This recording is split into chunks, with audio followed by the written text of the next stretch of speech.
The key processes for polymers are polymerization and degradation.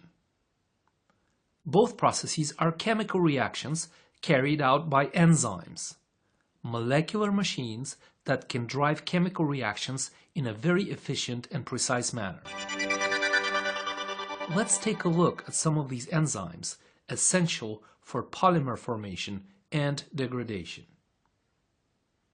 In nucleic acids, DNA and RNA, the monomer building block is a nucleotide.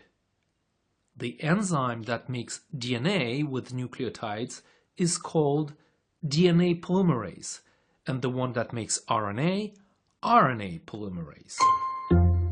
Enzymes that degrade nucleic acids are called deoxyribonucleases or DNases and ribonucleases or RNases. In proteins, the monomer building block is an amino acid. The enzyme that assembles amino acids into a protein, a process named translation, is incredibly complex and huge, made up of almost 80 different proteins and 4 different RNAs. It is called a ribosome. The opposite reaction, breaking down large protein chains into smaller parts, is carried out by a variety of enzymes called proteases. In polysaccharides, such as glycogen, the monomer building block is a simple sugar, such as glucose. Glucose can be rapidly stored in our bodies using an enzyme called glycogen synthase to produce glycogen, a rapid energy store.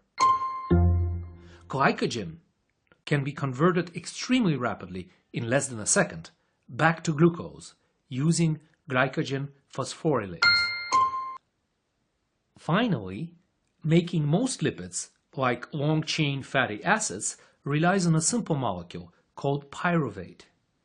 Through a very complex set of polymerizations, fatty acid synthase can produce a variety of long-chain fatty acids to store energy or to create biological membranes or important signal molecules.